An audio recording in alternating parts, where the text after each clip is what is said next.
You're listening to the Social Selling Simplified podcast. Stick around if you too are obsessed with learning things that actually work and believe that success leaves clues. We're all about identifying results-producing roadmaps and getting super clear on how to scale and grow your online business. From part-timer to president, social selling expert Ashley Shaw will help you connect the dots and take the guesswork out of what works to grow a social selling empire.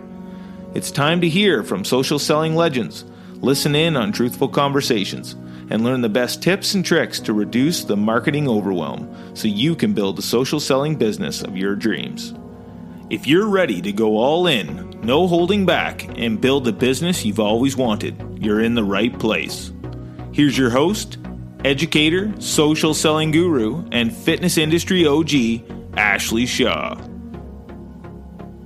I'm recording today with the intention of making myself a little bit uncomfortable. When I think about the last year, I guess really the last 14 months of my life, it has been a bit like a bomb went off if I describe motherhood. And I think that it's something that really isn't talked about enough, or maybe I'm not reading the right things or looking for it in the right places. But on today's episode of Social Selling Simplified, I want to get really, really real about motherhood and the journey of being a mommapreneur and doing all the things that involve raising a child and raising a business. Hey, Coach. This week's episode is sponsored by something I like to call my secret weapon, and I want it to be yours too. If you're not getting engagement on your posts and you're not sure why, or you want to find challengers and coaches, but they're not coming to you and you don't know what you're doing wrong, or you want the shortcut to growing your coaching business fast, but feel like there's something keeping you from gaining momentum, my ideal customer cheat sheet is designed specifically for you. You can post pretty pictures with great captions, but if you're not talking directly to your ideal customer, you won't get what you're looking for. My ideal customer cheat sheet contains a process most coaches have never even heard of, and it will help you get crystal clear on exactly who your ideal customer is and how to talk to them. That's what makes this your new secret weapon to slowing the scroll for immediate engagement. Go check it out at ashleyshaw.ca/ICCS. I don't think it would be right to start this episode without talking about my before motherhood life. For anyone that's been around for a while, you guys will know our journey to having Coco was rocky, to say the least. I went through 2 failed pregnancies, and it was, I guess, all in all, about a 3-year process by the time we had Coco. And I think that during that time, for anybody that is, whether it's failed pregnancies or struggling to get pregnant or whatever the situation, for me, I felt like I was very focused. Like I knew that we just had to get through it to get out on the other side. But I think what also happened in that process is I threw myself into work because it was the only thing that really took my mind off the yearning of wanting a child and trying to deal with all the emotions, the ups and downs that come from finding out you're pregnant, or the anticipation of hoping that maybe this one will work this time. And I just absolutely really threw every emotion I had into building a business. I think that really sort of set the tone for the next phase of what motherhood would look like for me. In terms of when we finally had the call that, we were having a girl and Coco was going to be okay. For those of you guys that haven't heard the previous episode I recorded on heartbreak and rainbows, I have a genetic condition that when I conceive boys, there's this 50-50 chance that they will not be okay. And health-wise, there are many, many complications. If you've heard of Wiskott-Eldridge syndrome before, this is the genetic condition that I carry. As soon as we found out we were having a girl, after this was our third try, it was definitely a sigh of relief. Now, I think the interesting thing about pregnancies, and if you have had a loss or haven't been able to conceive in the past, you know that there is this trauma that lives in your body. And I think I had never felt that type of trauma before until I had gone through this experience. And it was like nothing could fill that void or this longing for wanting a child. When we finally did get pregnant with Coco and we knew things were going to be okay, it was almost like the first couple of pregnancies, you sort of feel a bit robbed of this joyous, like, everything's going to be fine. And sort of this, I don't want to say ignorance, but that's what I guess I could maybe describe it as, everything's going to be fine. But the thing that I guess did differ for me with the pregnancy is that as soon as we found out she was going to be okay, there was this huge optimistic feeling that washed over me that no matter what happens, no matter, if she's screaming at night, if she's colicky, like whatever the situation, I am going to be so grateful for it because I may not have had this opportunity. So every bit of it, every pregnancy pain, everything that I had gone through in conceiving and my body going through those 3 cycles of being pregnant, not pregnant, pregnant, not pregnant, all those sort of things. I took it with stride and I think just tried to be this really strong person throughout it all because I was really grateful that I had this chance to carry this baby. The transition then, of course, really happened when Coco came into the world, and it was all of a sudden this change of everything I used to identify with and throw myself into my business. It was like this other identity that I had was all of a sudden shifted to caring for this little child that needed me all the time.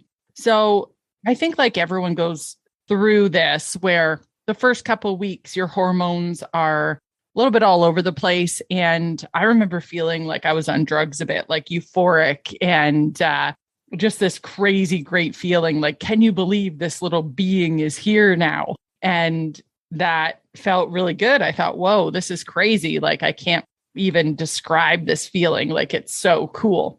But I think what started to happen after that is that as, you both are sleep deprived, and I was very fortunate. My husband, Bill, took paternity leave, and we had hired somebody in our business that was able to kind of take over the day-to-day operations. So I wasn't needed all the time, still checking in and those sort of things. But at that point, it was just like a wave of holy shit, what do we do? And I was chatting with a girlfriend of mine and she said to me, oh, it's the 3 months of darkness. That's what you're going through, the 3 months of darkness where you get no sleep and you're just trying to keep up day to day. And I think I had a really hard time admitting that maybe I'm struggling because for so long, this is what we had wanted. And it was like, these are the problems you prayed for, girl. Like, just get with it. So I had a hard time, I think, expressing that maybe I had been struggling. But I did go back to the training I had around if you are struggling in an area, you just hire someone. That's what you have to do. And very quickly, in about 3 weeks in, we hired a doula who came and did the night shifts for a period of about 6 weeks, which allowed us to kind of get caught back up on our sleep, start to feel good again, and all those things. Now, if you're an entrepreneur, you might be like me, where I started to feel that a piece of my identity was missing and I wanted to get back into work. And I remember this awkward hustle of waiting for the baby to go down so I could try to cram a bunch of work in. And it was just this ongoing cycle that almost made me, I think, a little bit resentful of I just need to get click up into my Slack to do this. And it felt like a very unhealthy habit of just hoping to get more time to go to work. And I think what I maybe didn't realize, or maybe I did realize at the time, but it was when you put all your eggs in your work basket for a long period of time, you're attached to that identity. And I would say this is something that I've always struggled with, is being very attached to my work performance. I mean, being in a sales-driven job, I think always like you were treated differently based on if you were performing or not performing. And that was just the culture. So I think I've internalized that. And if my business is doing well and things are looking up, then I can take pride in that. And it impacts my confidence in how I feel. And if the opposite is happening, it also impacts that.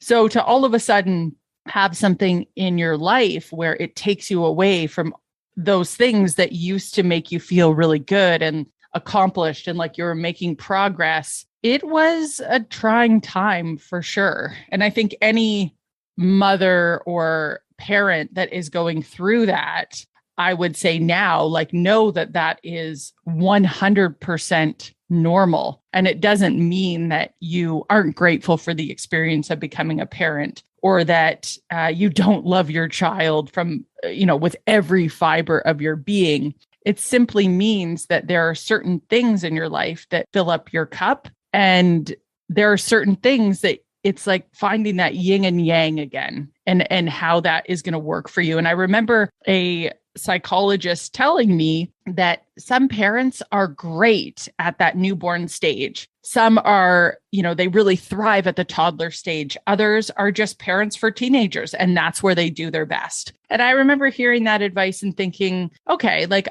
maybe I just need to figure out what my groove is and where I can really shine. And I think it really happened when Coco turned about, I would say it was about 6 or 7 months, and she really started to interact a lot more. And it was like, not that I could love her anymore as a newborn, but it was this different admiration that started to come out, that it just felt different. It just felt, whoa, like this is going to sound crazy. And I'm sure maybe some dog people feel like this, but I've always had dogs in my life that I have like loved the shit out of. Like I couldn't love them anymore. And I remember my mom saying to me, like, this is going to be like a dog, but even better.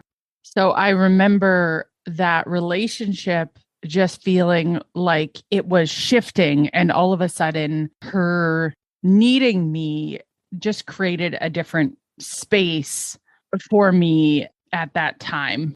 So yeah, I remember my mom telling me, it's like having kids is like so much better than having a dog.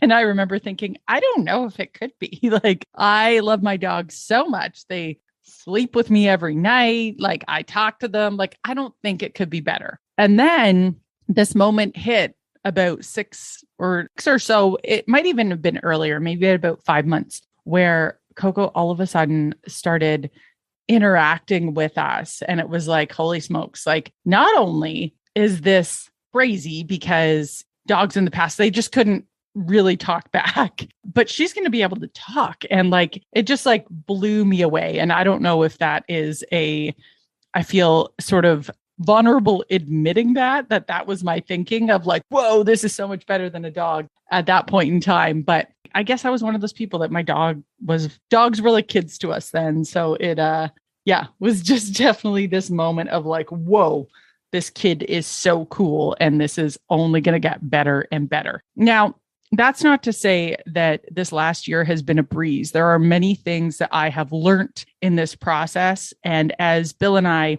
navigate, if we're going to try to have more children or what our situation is, if we're going to adopt, like, where do we sit? It has brought up a lot of things that we've had to processize in our lives to really thrive for myself as a mommapreneur.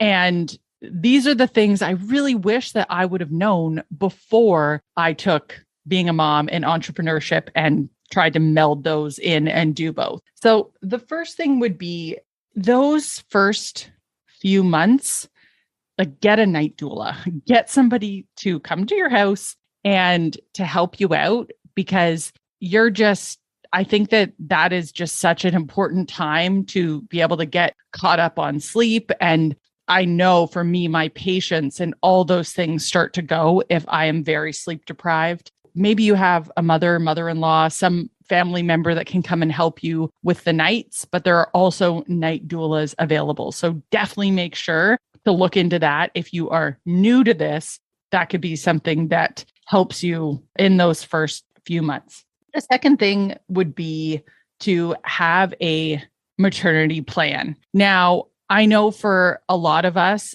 if you're a business owner, you're just going to jump right back in, or that's at least the goal and the hope. But I think that having a little bit of time and space there to not worry about what was going on in the workspace was really helpful for me to just like take it all in. And even though like I was eager to get back in and see what was going on, I didn't have to, which I think is really important. So we set up like a 6-month plan leading up to before I delivered Coco. And I had a cesarean, so it was like a longer recovery and those sort of things. But it was great to get a lot of things into SOPs and processes that were created to make that transition a lot easier for me to be able to step to the side for as long as I wanted and then to be able to step back in. The third thing I learned about being a mommapreneur was definitely to give myself some grace. If I look back at the last year and I think about how I wanted to emerge out of this as a mother and be just embraced my motherhood while also being an entrepreneur, I think there are a lot of moments that, you know, that mom guilt kind of comes in. Like I could have been more patient. I could have done this a little bit differently. I could have changed the way that maybe I felt about this certain situation. And I think if anything, one of the greatest gifts that motherhood has really given me is the gift of seeing grace in others. So being able to see that in myself too is an important lesson. Now, one thing that I really noticed after I became a mother is just how much appreciation and admiration I started to have for my mother. I remember looking down at my daughter as she was breastfeeding and thinking about like, wow, like my mother did all of this for me too. All of the wake ups in the middle of the night and the diaper changes and the snuggles. And like my mom did this for me. And it was kind of this full circle moment to just think about how much she gave. And as much as, you know, none of us are perfect, whatever the heck perfect means in this, giving your all when you have that gas in the tank to give and taking time to rest when you need it, I think is really what we're all doing and doing our best in doing. So that reflection on my own mother and taking some time to give myself some grace for not knowing how to be a mother perfectly by any means, that has been a huge learning lesson for me in reflecting back on this year of entrepreneurship and motherhood. And my mother was also an entrepreneur. So there were so many gifts along the way that I learned with, you know, my mom was so independent. She definitely was home with us for a period of time. When my brother was 18 months, we had a nanny. And it allowed my parents to do the things that they still loved, which I think made them really people full of passion and chasing their ambition. And, you know, we've gone down the same path. We've had a nanny various times throughout Coco's life in the beginning. And we have an au pair actually booking her flight right now to Canada coming from Germany. And I think that my parents really showed me that when you make space for yourself, you can live to your fullest potential. And for some people, being home with their kids all the time is like exactly what fills their cup. For me, it wasn't that. Being the full-time caregiver is not what lit me up. It was being able to practice my passions at work and work with a team and really learn how to serve people in my audience. And online business is really like a game, and it's always about figuring out the strategy to win and to do good and to create good karma. And we've always been addicted to that strategy. So it's probably very normal that just being at home all the time was not going to fully fill that cup for me, because I've always found satisfaction in those other areas. I think that's the third thing that I've really learned from this, is to give yourself that grace because we all fill our cup in different ways. And there's definitely ebbs and flows with being a mother and enjoying parenthood. And I would even say there's that fourth lesson in there as well, with getting the help that you need is maybe not the right word, but the help that you crave so that you can still be who you are. Like you're not getting just lost in the motherhood of everything that's being thrown at you. That would definitely be the fourth learning lesson there, is how to still create that space to be your own person. Because I think ultimately for me, my happiness comes from being able to play in those zones of genius that I really love. And I love spending time with my daughter, like absolutely.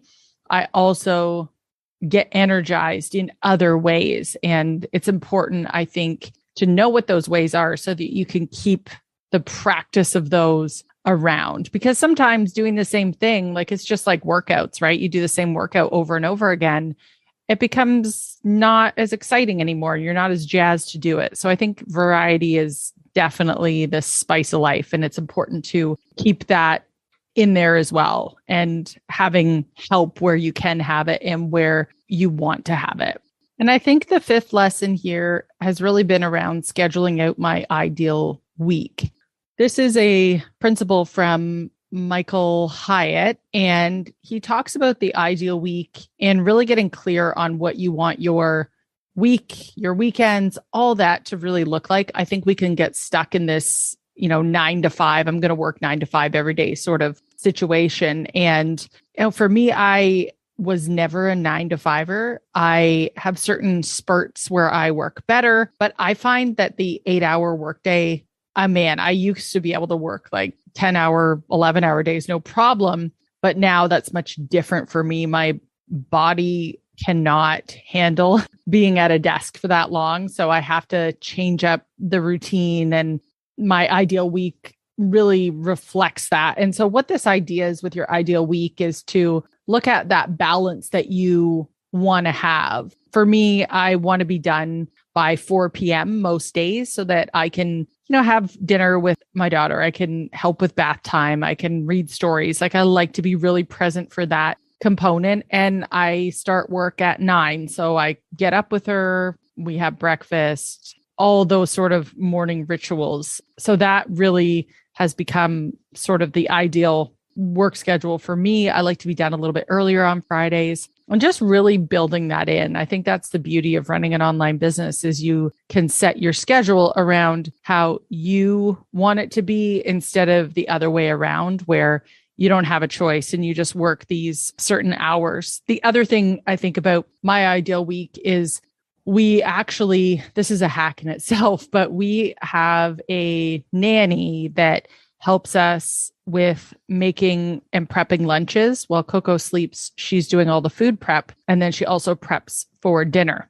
Now, if you were to ask me about my ideal week, that's not necessarily something that I enjoy all the time. Again, variety is a spice of life. Sometimes I like to do some cooking, but if it's an obligation that I have to, I'm not as much of a fan. So what works out really well for us is we've come up with a bit of a system. Like during COVID, we found Instacart, which is grocery delivery. And it's incredible because you can go on their app, you can order whatever it is that you need. And I order groceries about every 2 to 3 days because everything we're eating is really fresh. And, you want to make sure you have good ingredients. Like nobody likes to open a box of mixed greens and have like the gross slimy ones kicking around. So I prefer to have groceries come every couple of days. And so we built it into the schedule that is part of the meal planning. We plan out about 3 days in advance. We order all the groceries, and then we have our nanny prep all the food while Coco is sleeping. That is part of my ideal week, is that I can outsource that cooking component. And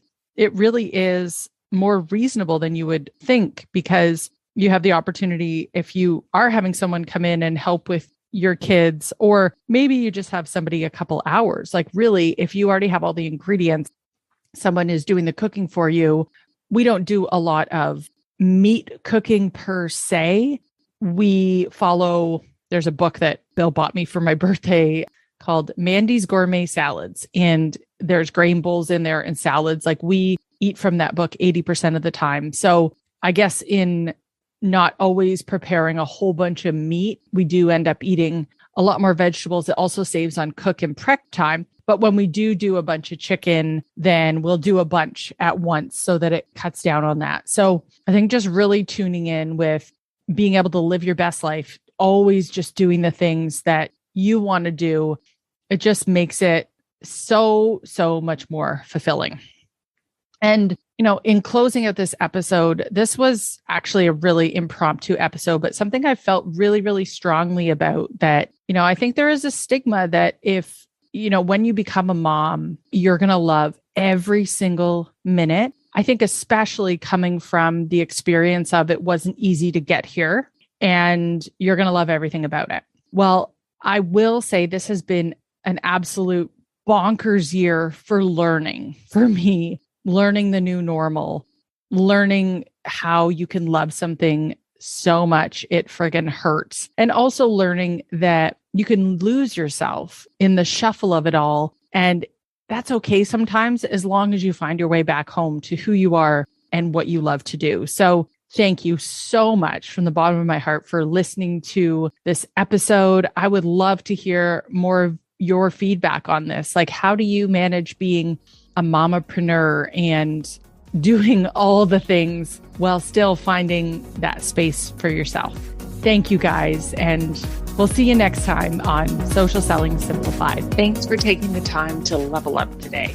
If you're ready to commit to personal and professional growth, move forward, make money, and grow your health and fitness business, head to my free community on Facebook, Business Bootcamp for Fitness Coaches, so I can support you every step along the way. Thank you so much for tuning in today, and we'll see you right back here next week on Social Selling Simplified.